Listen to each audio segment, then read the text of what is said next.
Here's why all of this success advice does not work.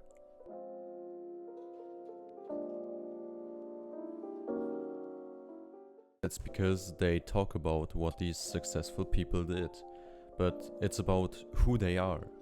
It's like looking out of a window at a bird and expecting to also be able to fly. If someone like Gary Vee, Mark Zuckerberg, or Elon Musk gave you everything that he owned and told you exactly what he did each day, you would still lose it all sooner or later. And the reverse is also true, so if you took away everything that they owned, they would still be able to build it back up because of who they are. So that means that you have to switch your identity. And what I mean by that is, let's just say you and a completely random guy both want to quit drinking.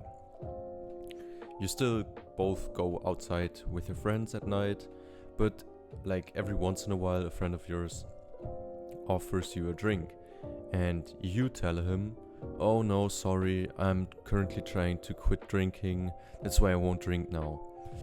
Maybe he'll say like, "Okay," but sooner or later he will probably, or someone else will probably come back and offer you a drink once again.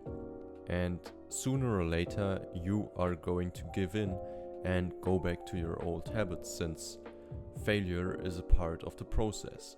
The other guy does exactly the same as you do, with the difference that he tells everyone who offers him a drink, "No, sorry, I don't drink." And the only response to that is either a dumb comment or maybe they ask why, but that's it. They won't offer him a drink again, since he's the guy who does not drink. And that's just one part of the equation, because to be successful you have to be an extreme person. So as you probably know, most people are average. They are like in the middle of this bell curve, right? And the least amount of people are on the extreme side, so extreme failures or extreme successes.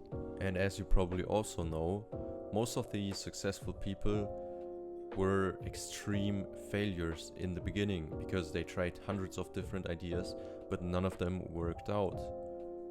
But they kept on going till one of their ideas worked out in the end. And that's why every success story starts like when they were at rock bottom, when they had $1 in a bank account and they had one last idea to go all in on, and that idea made them rich. It's literally just one idea that can change your whole life. Extreme successes are just the extreme failures that never stopped. But most people don't even have extreme ideas. And even if they do, they won't act on them since they're afraid of failure. So you have to shift your identity to an extreme winner. But before being an extreme winner, you first have to be an extreme failure. You have to work hard and give it your all. But you shouldn't feel sad if you fail. And you should just realize that it's part of the process and it's okay. It's just like in the gym. If you work till your muscles give up, then you don't feel sad. You feel very good because you know that you worked very hard. And so when it's getting harder, you know you're on the right path. Of course, there is also another way to achieve this, and you do so by setting extreme goals. There's this very famous book called the 10x Rule, and basically, the title is self-explanatory.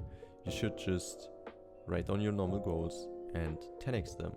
So, for example, if your goal is to write a single book every year, then you should 10x it, meaning that you should write 10 books every year from now on. Same can be said for example, YouTuber. If your goal is to get 10k subs, then you should 10x it, meaning that you should try to achieve 100k subs in a single year. And of course the goal shouldn't be completely impossible, but it should seem somewhat impossible. Like for me, whenever I have huge goals that are truly difficult to achieve, I feel very thrilled because I know yeah, it seems almost impossible, but like your gut tells you you can do it if you really, really try hard. There's also another book called the 80-20 rule, and just to put it really simply, you should look for activities, like the 20% of activities that get you 80% of the results.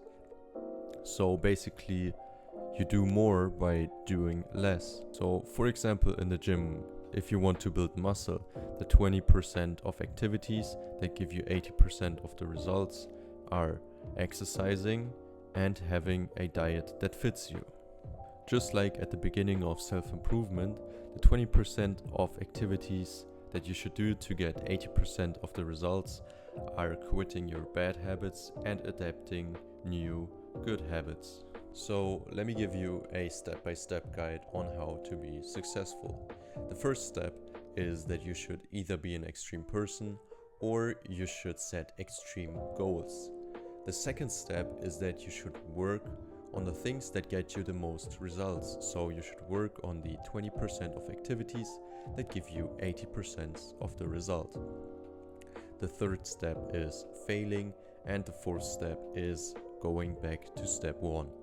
It all comes down to finding your passion as well as the discoveries that you made and how much impact they had on you. Finding your passion is difficult. It usually takes a lot of time, and you not only have to think a lot about it, but you also have to try a lot of different things. And what I meant by discoveries that you made was, for me, for example, my discovery was self-improvement and not wanting to ever live the average life again.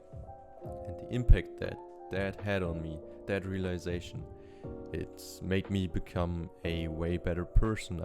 I've completely changed compared to 1 year ago, compared to 2 years ago. But of course, I know that it doesn't stop here, and that's why I love self-improvement so much, because you can play this game infinitely long. Like, there's always something you can do better. What you should do now with this new gained knowledge is you should use it. So take action.